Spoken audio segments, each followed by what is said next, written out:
முதலமைச்சர் அளித்த பதில் உரையில டெண்டர்களை முறைப்படுத்த தெரிந்த அளவுக்கு அதனுடைய டெண்டரை ரேட்டை உயர்த்தி ஊழல் செய்ய தெரியாது என்று வார்த்தை சொன்னார். ஊழல் என்பதை தயவுசெய்து நீங்களே எடுத்துருங்க, இப்ப எடுத்துருங்க. அவர் சொன்ன வார்த்தை தான் கோட் பண்றேன், அது நீங்களே எடுத்துடலாம். எங்களுக்கு ரேட்டை ஏற்றி பண்ண தெரியாது. ஏன்னா அந்த ரேட் ஏத்துறது போறது வரதெல்லாம் யாரோ முதலமைச்சருக்கு அவர் யாரோ தவறாக வழிநடத்தி விட்டார்களோ அல்லது அவருக்கு செய்தி இப்படி தவறாக கிடைத்திருக்கிறதோ என்ற அடிப்படையில் தான் இருப்ப.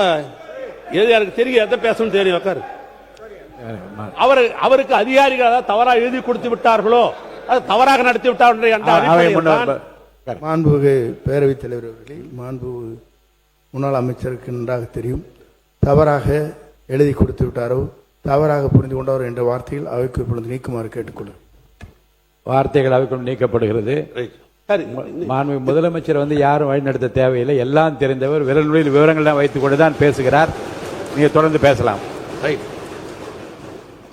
ஆக இது சட்டமன்றத்திலே இது ஒரு பதிவாக இருக்கிற காரணத்தில் இதை சொல்றேன். நான் என்ன சொல்றேன், முதலமைச்சருக்கு அதிகமான திறமை என்பதிலே எனக்கு ஒன்றும் மாற்று கருத்தல்ல. ஆனால் நான் சொல்ல விரும்புவது, என்னுடைய வயதுக்கு நான் இந்த சட்டமன்றத்திற்கு 1984 வந்தேன் என்பது உங்களுக்கு தான் தெரியும். நான் எந்த தவறான வார்த்தைகளோ அன்பார்லிமெண்ட் வாயிலாம் நான் பயன்படுத்த மாட்டேன், பயன்படுத்தும் எனக்கெல்லாம் தெரியாது. ஏன்னா அப்படித்தான் எங்களெல்லாம் வளர்த்திருக்கிறார்கள். மக்கள் தலைவர் எம்ஜிஆர் காலத்திலும் சரி, அண்ணன் கலைஞர் காலத்திலும் சரி, என்னுடைய தலைவர் திராவிட மாடல் நாயகர் எங்களுக்கு அப்படித்தான் வளர்த்திருக்கிறார், மாற்று கருத்தில். ஆனால் ஷெட்யூல் ஆஃப் ரேட் என்பது எப்படி தயார் செய்யப்படுகிறது, நாளைக்கு அமைச்சராக இருப்பவர்கள் நீங்க பிற்காலத்தில் ஒரு கேள்வி கேட்கும்போது நீங்களே இப்படித்தான் பதில் சொல்ல வேண்டிய ஒரு சூழ்நிலை இருக்கிறது. இந்த புத்தகத்தை நான் ஒன்றும் தயார் பண்ணிட முடியாது, ஷெட்யூல் ஆஃப் ரேட் நான் பண்ண முடியாது. இது காலாகாலமாக 1947 சுதந்திரம் இருந்த காலத்திலிருந்து ஷெட்யூல் ஆஃப் ரேட் என்பது அரசினுடைய கைடு மாதிரி, எல்லா துறைக்கும் இது கைடு மாதிரி. நான் எல்லா துறையும் சொல்லிட்டேன். நான் இதில் ஒன்றும் தவறான இதையும் நான் சொல்லவில்லை என்று இந்த நேரத்தில் நான் தெரிவித்துக் கொள்ள நான் விரும்புகிறேன். அதோடு மட்டுமல்ல, இந்த துறையை பற்றி நீங்க சொல்லணும்னு நினைச்சீங்க, நான் சுருக்கமாக சொல்றேன். முதலமைச்சர் சாலை மேம்பாட்டு திட்டத்தின் கீழ் இப்ப இருக்கிற இந்த கொள்கை விளக்கு புத்தகத்தில் சொல்றேன். முதலமைச்சருடைய சாலை மேம்பாட்டு திட்டம் என்ற பேர்ல 497 கிலோமீட்டர் 4 வழித்தடமாக 77 கிலோமீட்டர் 2 வழித்தடமாக மேம்படுத்தும் நிலை பணியாக உள்ளது என்று பக்கம் 37 நீங்க குறிப்பிட்டிருக்கிறீங்க. ஆனா இந்த திட்டத்தின் கீழ் இந்த நிதியாண்டில் எத்தனை கிலோமீட்டர் 4 வழித்தடமாக 2 வழித்தடம் எத்தனை கிலோமீட்டர் எதுவுமே சொல்லல. ஒரு ஸ்கீமை சொல்லலாம், இந்த விஷயம் இவ்வளவு பணம் ஒதுக்கிறோம், நாங்கள் செய்ய போறோம்னு சொல்லணும். ஆனால் அப்படி சொல்லல. அதோடு மட்டுமல்ல, முதலமைச்சர் அனைத்து பருவ காலங்களிலும் தங்கு தடையின்றி சாலைகளை இணைக்கும் திட்டம், உயர்மட்ட பாலங்கள் அமைத்தல் ஆகிய தலைப்புகளில் நிலுவையில் உள்ள பணிகள் மட்டுமே குறிப்பிடப்பட்டுள்ளன. இந்த நிதியாண்டில் எத்தனை பணிகள் மேற்கொள்ளப் போகிறது என்ற விவரம் இல்லை. ஏன்னா இந்த முதலமைச்சர் என்றது சட்டமன்ற உறுப்பினர்லாம் எழுதி கொடுப்பாங்க. முதலமைச்சர்ல எனக்கு இந்த ரோடு வேணும், இந்த பள்ளம் வேணும், மழை வருந்தா இப்படி வேணும், அப்படி எழுதி கொடுப்பாங்க. அந்த தலைப்பில் பணம் ஒதுக்குவாங்க. எல்லா எம்எல்ஏ கேட்கிற அந்த கோரிக்கையை நிறைவேற்றுகிற அந்த தலைப்பில். ஆனால் என்ன செய்ய போறோம் என்பது இந்த குறிப்பிடவில்லை. எத்தனை பணிகள் எடுத்துக்கொள்ள போறோம் என்றும் இதில் விவரம் இல்லை. உறுப்பினர் குறுக்கீடு 31 நிமிஷம் அனுமதி அளித்து முடிச்சிருங்க. போதும். நீங்க கட்டடங்களை பத்தியே கட்டடங்களை பத்தியே நிறைய பேசிட்டீங்க. வாங்க சப்ஜெக்ட்டுக்கு வந்துருங்க. அதே போன்று புறவழிச்சாலை, நகர்ப்புற பகுதிச்சாலை, உள்கட்டமைப்பு மேம்பாடு திட்டங்கள் நிலுவையில் உள்ளன. பணிகள் மட்டும் 40-41 குறிப்பிட்டுள்ளது. இந்த நிதியாண்டில் இந்த திட்டங்கள் நிறைவேற்றப்படும் என எந்த திட்டமும் குறிப்பிடவில்லை. அதே போன்று பேரிடர் மேலாண்மை செயல்பாடுகள் குறித்து, வெள்ளத்தடுப்பு பணிகள் குறித்தோ இந்த அரசு எந்தவித நடவடிக்கை மேற்கொள்வது என்ற கொள்கை குறிப்பில் எதுவும் குறிப்பிடவில்லை. எனவே இவைகளெல்லாம் குறிப்பிட்டிருந்தால் அது வருங்காலங்களில் சட்டமன்றத்தில் கேள்விகளை கேட்கிற பொழுது சட்டமன்ற உறுப்பினர் இதையெல்லாம் சொல்லி கேள்வி கேட்பதற்கு வாய்ப்பு இருந்திருக்கும். எனவே நான் நிறைவாக நான் சொல்ல விரும்புவது, மனிதவள மேல்மை என்பது அது முக்கியம். உதாரணமாக அந்த சட்டமன்றத்தில் நின்று பேசிக் கொண்டிருக்கிறோம். நீங்கள் முதலாக எங்க சட்டமன்ற உறுப்பினராக வந்த காலத்திலும் சரி, அவை முன்னவர் இருக்கிறார் என்னுடைய நண்பர், அவை நண்பர், அவரு வந்த போதும் சரி, எங்களுடைய முதலமைச்சராக இருந்து சிறப்பாக பணியாற்றிய என்ன அண்ணன் ஓபிஎஸ் காலத்திலும் சரி, இதுல பாத்தீங்கன்னா ஒரு 5 அடி பெரிய டேபிள் போட்டிருக்கும். 5 அடி பெரிய டேபிள், 2 பக்கம் நம்ம உட்காந்துக்குவோம், 2 பக்கம் உட்காந்துக்கும். பிரச்சனை பெருசாகும் போது ஒருத்தர் கையை பிடிச்சி எடுத்துக்கிற அளவுக்கு அந்த சட்டமன்றத்தில் ஒரு காலத்தில் நடைபெற்ற வரலாறுலாம் உண்டு. ஆனால் இன்றைக்கு இப்படி கலநயத்தோடு இந்த டேபிள், இந்த அமைச்சர் பெருமக்கள்லாம் உட்கார்ந்து கலநயத்தோடு டேபிள், முதலமைச்சர் உட்கார்ந்து இருக்கிற கலநய டேபிள், எங்க எதிர்கட்சி தலைவர் உட்கார்ந்து இருக்கிற கலநயத்தோடு டேபிள், இந்த எதிர்க்கட்சியில் இருக்கிற நம்முடைய தோழமை கட்சி சட்டமன்ற உறுப்பினர் உட்கார்ந்து கலைஞர் இருக்கிற டேபிள், இந்த டேபிள், இந்த பேசுகிற ஒலி வாங்கி என்கிற இந்த மைக்கு, இந்த செக்ரட்டரி உட்கார்ந்து இருக்கிறது, இதை அத்தனையும் செய்தது திராவிட மாடல் ஆட்சியில தமிழ்நாட்டுடைய பொதுப்பணித்துறை அமைச்சராக இருந்த நான் பார்த்து இரவு நேரத்தில் இப்படி நாம் செய்ய வேண்டும் என்று சொல்லி இதை செய்யப்பட்ட நான் பேசின ஏதாவது பேசணும்னா உன் துறையை பத்தி பேசணும்னா பேச கடைசியா பேச ஏன் டைம் எடுத்துக்க. அதனால இவைகள்லாம் நம்ம செய்ய வேண்டும் என்று சொன்னா அரசு அதிகாரிகள் நமக்கு ஒத்துழைக்கணும். நாம் அரசாங்கம் ஒரு திட்டம் போடுகிறோம் என்று சொன்னால் அந்த திட்டம் மக்களுக்கு போய் சேர வேண்டும் என்று சொன்னால் அது அரசு அலுவலர் கையில் தான் இருக்கிறது. அதனால் சொல்லுகிறேன், உங்க அலுவலர் எங்க அலுவலர் கிடையாது. நேற்று பூரா எங்களுக்கு சலாம் போட்டவங்க தான் இன்னைக்கு உங்களுக்கு சலாம் போட்டுக்கிறாங்க. அரசு அதிகாரி பொதுவானவர்கள் தான். ஜனநாயகத்திலே மக்கள் யாருக்கு ஓட்டு போடுறாங்களோ மாறி மாறி ஆட்சி அமைச்சுக்கிறோம், அவ்வளவுதான். அரசு அதிகாரி பொதுவானவர் தான். அந்த அரசு அதிகாரிகளுக்கு நல்லதே செய்ய வேண்டும் என்று எண்ணிய முதல்ல யார் தெரியுமா? என் அண்ணன் கலைஞர் தான் அரசு அலுவலர்களுக்கு உதவி செய்ய வேண்டும் நினைத்தவர். இதை சொன்னாக்கா வருங்காலத்தில் இந்த ஆட்சி இருப்பவர்கள் செய்வீங்கன்ற அந்த நம்பிக்கைக்காக நான் குறிப்பிட விரும்புகிறேன். அரசு அலுவலர்கள் ஊதியம் என்பது திட்டத்தோடு இணைந்த ஒன்றுதான். ஆசிரியர்கள் இந்த நாட்டினுடைய கண்கள். அவர்கள் இல்லை என்று சொன்னால் பண்பட்ட சமூகம் உருவாகாது. ஆனால் தான் கழக ஆட்சி வந்த பொழுது என் தலைவர் கலைஞர் அவர்கள் இன்றைக்கு அவர்களுக்கு அரசு அலுவலர்களுக்கு எண்ணற்ற திட்டங்களை செஞ்சார். 72 அன்றுதான் அரசு அலுவலர்களுக்கு இந்த பழிவாங்கும் ரகசிய குறிப்பீடுன்னு ஒரு காலத்தில் இருந்தது. அதை ரத்து பண்ணவர் அண்ணன் கலைஞர். 15/1/72 அன்று அரசு அலுவலர்கள் பணிக்காலத்தில் இருந்தால் அவர்களுக்கு வாரிசு உரிமை என்ற அடிப்படையில் பணிகள் அவங்க இறந்தாங்கன்னாக்கா முதலாக இன்றைக்கு லட்சக்கணக்காக இருந்துச்சு. 10,000 ரூபாய் அந்த குடும்பத்துக்கு இறந்த குடும்பத்திற்கு கொடுக்க வேண்டும் சொன்னவர் கலைஞர். பொங்கல் போனஸ் தந்தவர் கலைஞர். அதோடு மட்டுமல்ல, ஒன்றிய அரசாங்கத்திற்கு இணையாக மாநில அரசுகளுக்கு ஊதிய வகைகளை வகுத்து கொடுத்தவர் அண்ணன் கலைஞர். அரசு பணியாளர்களுக்கு 30 ஆண்டுகள் பணிபுரிந்தால் அவளுக்கு முழு ஊதியம் பெற வேண்டும் என்று சொன்னவர் கலைஞர். 15 நாட்கள் ஈட்டிய விடுப்பை ஒப்படைத்தால் அதற்கு பணப்பயன் கொடுக்கும் என்று சொன்னவர் கலைஞர். 2008 அரசு பணியாளர்களுக்கு புதிய மருத்துவ காப்பீட்டத்தை கொண்டு வந்தவர் கலைஞர். அரசு ஊழியர்களுக்கு ஓய்வு போது பணிக்கொடை 20 லட்சத்திலிருந்து 25 லட்சமாக ஆக்கியது திராவிட மாடல் ஆட்சியில அண்ணன். இதெல்லாம் சொல்லிட்டார். ஒன்றே ஒன்று நான் கேட்க விரும்புவது இல்ல, நான் ஒன்னே ஒன்று தான் கேட்கிறேன். இது ஒன்னே ஒன்று, பில்டிங் ஸ்ட்ராங் ஆனா பேஸ்மெண்ட் வீக் அப்படின்றது முடிச்சிருங்க.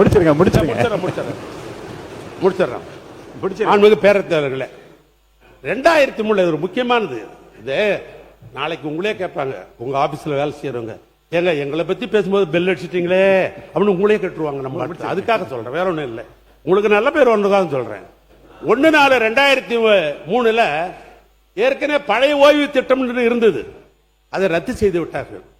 அப்ப வந்து ஒன்றிய அரசாங்கம் போட்ட பிரஷர்ல அன்றைக்கு இருந்த ஆட்சியாளர்கள் ரத்து செய்து விட்டார்கள் 2003. அதுக்கு பின்னால் பல போராட்டம். 2003 இருந்து 2026 வரைக்கும் நீங்க எல்லாம் பத்திரிகையில பார்த்திருப்பீங்க, தொலைக்காட்சியில பார்த்திருப்பீங்க, சென்னையே பார்த்தா பல போராட்டங்கள். உறுப்பினருங்க, மானிய கோரிக்கை தாண்டி நீங்க பேசுகிற போது குறுக்கீடுகளும் அவங்க வந்து கிளாரிபிகேஷன் கேட்டா இன்னும் காலதாமதமாகும். உங்களுடைய நீங்க வந்து விரைவா முடிச்சிருங்க. அனுமதி தரேன் உட்காருங்க. முடிங்க. அதாவது 2003 இருந்து பெரிய போராட்டம் நடந்தது. இப்ப உடனே அரசு அதிகாரிகள் எல்லாம் பார்த்து முதலமைச்சரை பார்த்து கேட்டார்கள். உடனே முதலமைச்சர் என்ன பண்ணாரு கேட்டீங்கன்னா, நம்முடைய பேடி அவர்கள், அதாவது சொகதின் சிங் பேடி அவர்கள் தலைமையில ஒரு குழு அமைத்தார்கள். இந்த பிரச்சனையை எப்பயாவது தீர்த்துலாமே அப்படின்னு அமைத்தார்கள். அவர் ஒரு 3 மாத காலம் எடுத்துக்கொண்டார். அவர் ரிப்போர்ட் கொடுத்தாங்க. முதலமைச்சர் என்ன பண்ணார், அரசு அதிகாரியும் இந்த ரிப்போர்ட்டையும் சரி பண்ணுங்க. அது என்னுடைய தலைமையில் தான் நிதித்துறை அமைச்சராக இருந்த என்னுடைய சகோதரர் தங்கம் தென்னரசு அவர்கள், அன்றைக்கு கல்வித்துறை அமைச்சர் அந்த அன்பில் மகேஷ் அவர்கள் 3 பேர் கொண்ட ஒரு குழு அமைக்கப்பட்டது. அந்த குழுவில் அந்த அதிகாரிகளை பல முறை நான் கூப்பிட்டு பேசினேன். அதனுடைய விளைவாக கடைசியாக என்ன ஒத்துக்கொண்டார்கள் என்று சொன்னால், உறுதியளிக்கப்பட்ட ஓய்வு திட்டத்தை நாங்கள் ஏற்றுக்கொள்ளுகிறோம் என்ற ஒரு நிலை வந்தது. உறுதியளிக்கப்பட்ட ஓய்வு திட்டத்தை நாங்கள் ஏற்றுக்கொள்ளுகிறோம் என்ற ஒரு நிலை வந்தது. அப்பொழுது அவர்கள் பேசியதுன்னா, கடைசியாக நாங்கள் ஓய்வு பெறுகிற பொழுது என்ன சம்பளமோ அது 50% ஓய்வூதியமாக தர வேண்டும். ஓய்வூதிய காலத்தில் குடும்பத்திற்கு உறுப்பினர் இன்றைய மானிய கோரிக்கை மீது நீங்க பேசுறீங்கன்னா அமைச்சர் அதுக்கு பதில் சொல்வார். நீங்க பொதுவாக மற்ற விஷயங்களை பற்றி எல்லாம் அந்தந்த மானிய கோரி வரும்போது நீங்க பேசணுமே தவிர இப்போது இருங்க, இதுக்கு இப்ப நீங்க சொல்றதுக்கு வந்து இருங்க, இதை பற்றி பதில் சொல்லுவேன். முன்னாள் ஆட்சி பொறுப்பில் இருந்த தளவாய் சுந்தரம் நானும் பேசுறேன்னு சொல்றாரு. அதே மாதிரி இங்க இருக்கக்கூடிய அமைச்சர் இந்த கேள்விக்கு இப்போது பதில் சொல்ல ஆரம்பித்தால் இந்த மானிய கோரிக்கை எப்போது முடியும்? தயவுசெய்து இந்த மானிய கோரிக்கை மட்டுமான விஷயங்கள் நீங்க பேசுவதுதான் பொருத்தமானதா இருக்கு. முடிச்சிருக்கேன், நன்றி சொல்லி முடிங்க. அரசு சம்பந்தப்பட்டதுதான் இல்ல, நீங்க சொல்லி இருக்கீங்க. இந்த மானிய கோரிக்கை ஒன்னே உட்காரு, அவர் நல்லவர், நீங்க நான் இதுக்கு சப்போர்ட் பண்றாங்க. மாண்புமிகு பேரவைத் தலைவர்களே, அந்த ஓய்வூதியம் என்ற 2000 அந்த குழு கொடுத்த சொன்னாதான் நீங்க அதுக்கு வந்து நீங்க எழுப்புற இந்த பிரச்சனை எவ்வளவு சென்சிட்டிவ் உங்களுக்கு நல்லா தெரியும், எவ்வளவு அவசியமான தெரியுங்க. நீங்க அதை இப்போது எழுப்பினால் அதற்குரிய பதிலை வந்து நாங்கள் சொல்ல அங்க அமைச்சர்கள் இருக்கேன்னு சொல்லாமல் பதில் விட்டா அப்ப நீங்க சொல்லுவதுதான் இல்ல குற்றச்சாட்டு அல்ல. இந்த வினாவை கூட எழுப்புற நேரம் இதுவல்ல என்று நான் கருதுகிறேன். இந்த மானிய கோரிக்கை மீதான கருத்துக்களை மட்டும் நீங்க சொல்வது பொருத்தமாக இருக்கு. அதை மட்டும் ஒட்டு பேசுங்கள். ஒன்னும் இல்ல, இதுல நான் என்ன சொல்ல வர்றேன்னாக்கா, அவை முன்னவர் இப்பொழுது கருத்து அவர் அவை முன்னவர் சொல்லட்டும். மாண்புமிகு பேரவைத் தலைவர் அவர்களே, மாண்புமிகு ஒரு முன்னாள் அமைச்சர், அவர் பல்வேறு கருத்துக்களை இங்கே வழங்குகிற போது பொதுக்கூட்டத்திலே வழங்குவதை போல நாங்களாம் இதை செய்தோம் என்று சொல்லிக் கொண்டிருக்கிறாரே தவிர இது மேடை பேச்சல்ல. கருத்துக்கள் வழங்க வேண்டியது மானிய கோரிக்கை என்பதை நான் நினைவூட்ட விரும்புகிறேன். பள்ளிக்கல்வித்துறை அமைச்சர் அவர்கள். மாண்புமிகு பேரவைத் தலைவர் அவர்களே, கலைஞரை நாங்க மதிக்கிறோம். தமிழ்நாட்டு வரலாற்றிலேயே நேற்று எங்கள் கட்சி உறுப்பினர் கூட அவர் பேரை சொன்னபோது எழுந்து நின்று வாஞ்சையோடு தாயுலத்தோடு அதற்காக வருத்தம் தெரிவித்த மனிதர் அமர்ந்து கொண்டிருக்கிறார். மாற்று கருத்து இல்ல. தென்னாட்டு பெர்னாட்சானா அது அறிஞர் அண்ணா தான், தெற்கில் இருந்து உதித்த சூரியன்னா அது கலைஞர் தான், அது வேறு. ஆனா அதே சமயம் இங்க பேசும்போது அந்த டேபிள் செஞ்சது நாங்க தான், மைக்கு செஞ்சது நாங்க தான், சேர் செஞ்சது நாங்க தான், இது மக்கள் வரிப்பணத்தில் செய்யப்பட்டது தமிழ்நாடு அரசால் என்பதை சுட்டி காட்டுகிறார். அப்புறம் பெயர் மாற்றம் வந்து பல உறுப்பினர்களும் பல முறையும் சொல்லிக்கிட்டே இருக்கிறீங்க. நான் வரலாற்றை சுட்டிக்காட்ட ஆசைப்படுறேன்.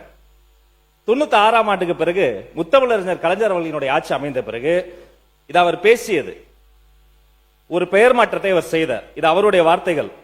திரைப்பட நகர் JJ சிட்டி சிட்டி ஒன்று ஆரம்பிக்கப்பட்டது பற்றி உங்களுக்கு எல்லாம் தெரியும். கலைஞர் சொல்றார், இதன் பெயரை நாங்கள் ஆட்சி பொறுப்புக்கு வந்த பிறகு பொருத்தமான பெயராக இருக்கும் என்று JJ சிட்டி சிட்டி எம்ஜிஆர் திரைப்பட நகராக நான் மாற்றுகிறேன். கலைஞரே அறிவித்திருக்கிறார். பெயர் மாற்றம் என்பது காலங்காலமாக நடப்பது. அது மட்டுமல்ல, அம்மா பசுமை வீடு கலைஞர் கனவு இல்லமாக மாறுகிறது. அம்மா மருந்தகம் முதல்வர் மருந்தகம் மாறி இருக்கிறது.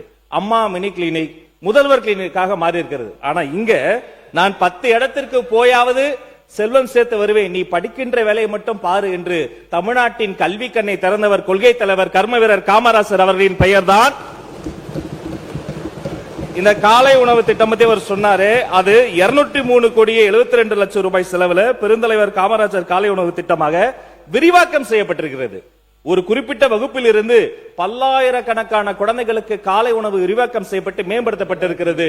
நான் சொல்வேன், இந்த திட்டத்திற்கு காமராசர் பெயரை விட பொருத்தமான பேர் உலகத்திலேயே கிடையாது என்பதை உறுப்பினருக்கு தெரியும். உறுப்பினர் தளவாய் வாங்க உட்கார.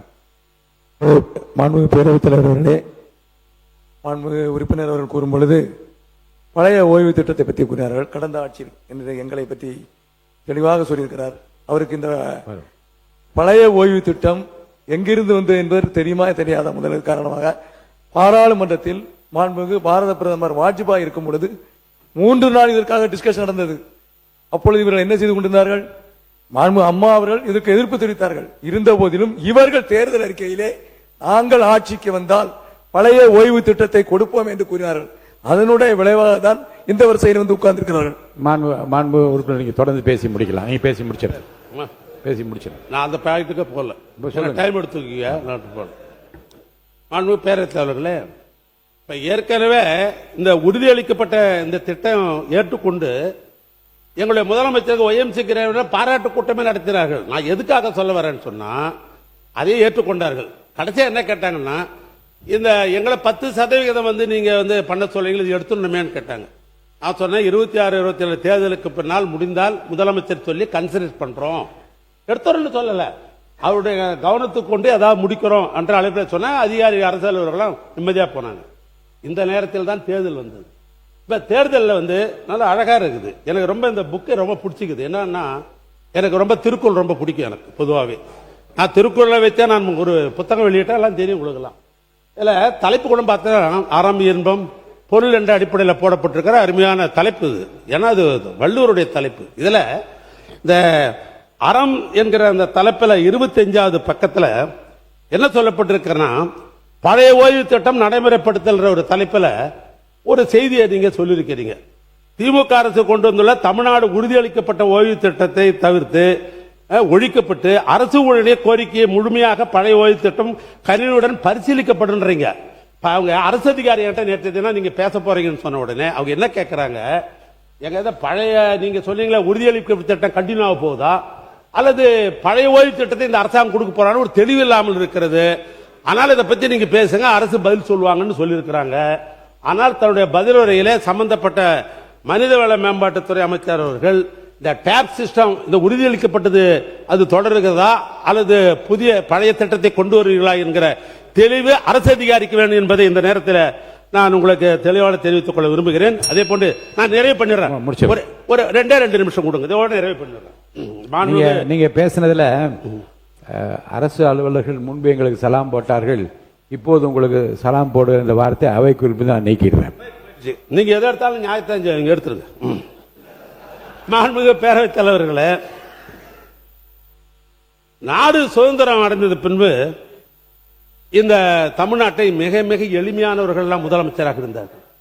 ஓமந்தூர் ராமசாமி ரெட்டியார் செருப்பே போட மாட்டார் இந்த முதலமைச்சர். அப்படி ஒரு முதலமைச்சர். அண்ணன் கலைஞர் எல்லாமே எளிமையானவங்க தான் முதலமைச்சராக இருந்தவங்க. அப்ப ஓமந்தூர் ராமசாமி ரெட்டியார், மூதறிஞர் ராஜாஜி, பெருந்தலைவர் காமராஜர், பெரியவர் பக்தவச்சலம், பேரறிஞர் அண்ணா, முத்தமிழறிஞர் கலைஞர், மக்கள் தலைவர் எம்ஜிஆர், அம்மையார் ஜெயலலிதா, ஓ பன்னீர்செல்வம், எங்க ஓ பன்னீர்செல்வம், பக்கத்தில் இருக்கிற முன்னாள் முதலமைச்சர் சகோதரர் எடப்பாடி பழனிசாமி அவர்கள், எங்க தலைவர் திராவிட மாடல் ஆட்சியினுடைய தலைவர் மு.க. ஸ்டாலின், இத்தனை முதலமைச்சர்களும் முதலமைச்சரிலிருந்து இந்த தமிழ்நாட்டுடைய பல்வேறு திட்டங்களை நிறைவேற்றி இருக்கிறார்கள், ஏழ்மையை போக்கி இருக்கிறார்கள். இன்னும் சொல்ல போனால் தமிழ்நாடு வளர்ச்சி என்று இன்றைக்கு இந்தியாவில் இருக்கிற மாநிலங்களிலேயே இன்றைக்கு முதல் மாநிலமாக தமிழ்நாடு திகழ்கிறது என்று சொல்வதற்கு இத்தனை முதலமைச்சர் அந்த அறையிலிருந்து தான் போட்டிருக்கிறாங்க. இன்னைக்கு காலையில இந்த டைம்ஸ் ஆஃப் இந்தியா என்கிற பத்திரிகையில் ஒரு செய்தியை அரசனுடைய கவனத்துக்கு கொண்டு வர வேறொன்றும் அல்ல. ஆனால் இப்பொழுது அந்த இடத்தை மாற்றிவிட்டு 1 கோடி ஏறத்தாழ 30 லட்சம் ரூபாய் செலவில் எங்க அண்ணன் கலைஞர் தான் நாமக்கல் மாளிகை அந்த 10 மாடி கட்டடத்தை கட்டி கொடுத்தவரே எங்க அண்ணன் கலைஞர் தான். இப்ப அந்த இடத்துக்கு முதலமைச்சர் போறார்.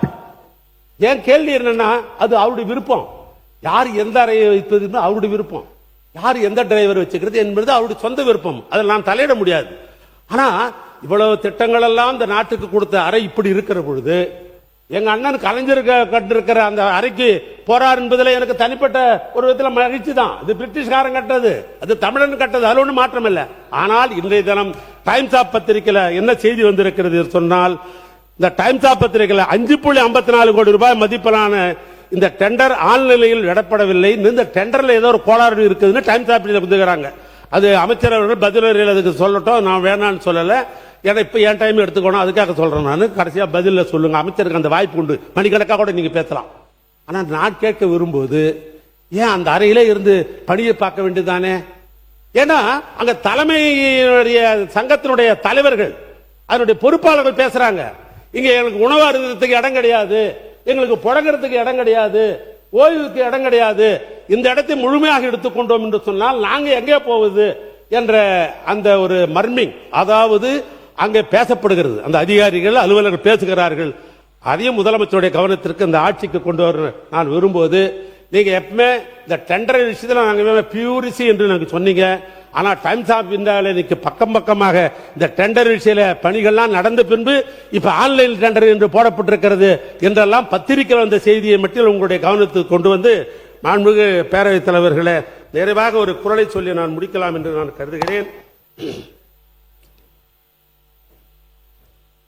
சூற்றி முடிவு துணை செய்தல் அத்துணிவு தாட்சுள்ள தாங்கள் தீது அப்படின்றார் வள்ளுவர். சூழ்ச்சி முடிவு துணிவைதல் அத்துணிவு சாட்சியுள் தாங்கள் தீதுன்ற நான் சொல்லல, ஐயன் வள்ளுவர் எழுதுனது. அது ஒரு செயலில் ஈடுபாடு முடிவெடுப்பதற்கு முன்னால், ஒரு செயலில் ஈடுபட்டு முடிவெடுக்க முன்னால் அச்செயல் விளையும் சாதக பாதங்களை பற்றி ஆராய்ந்து முடிவெடுத்திருக்க வேண்டும். அப்படி முடிவெடுத்த பிறகு காலம் தாழ்த்துவது இயக்க வைப்ப முடியாது. 3 மாசம் சென்று தான் முடியும், 6 மாசம் சென்று தான் முடியும், 2 வருஷம் சென்னாதான் முடியும் அப்படி காலம் தாக்குறோம் பார்.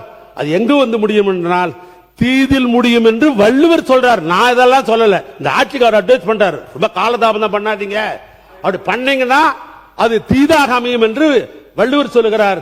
எனவே அந்த வள்ளுவர் தான் இந்த ஆட்சிக்கு பொருத்தம் என்று சொல்லி, அச்சம் என்பது மடமையடா, அஞ்சாமை திராவிடர் உடமையடா, 6லும் சாவு 100லும் சாவு, தாயகம் காப்பதுதான் இந்த கழக உறுப்பினருடைய கடமை என்று சொல்லி என் உரையை நான் நிறைவு செய்கிறேன். நன்றி, வணக்கம்.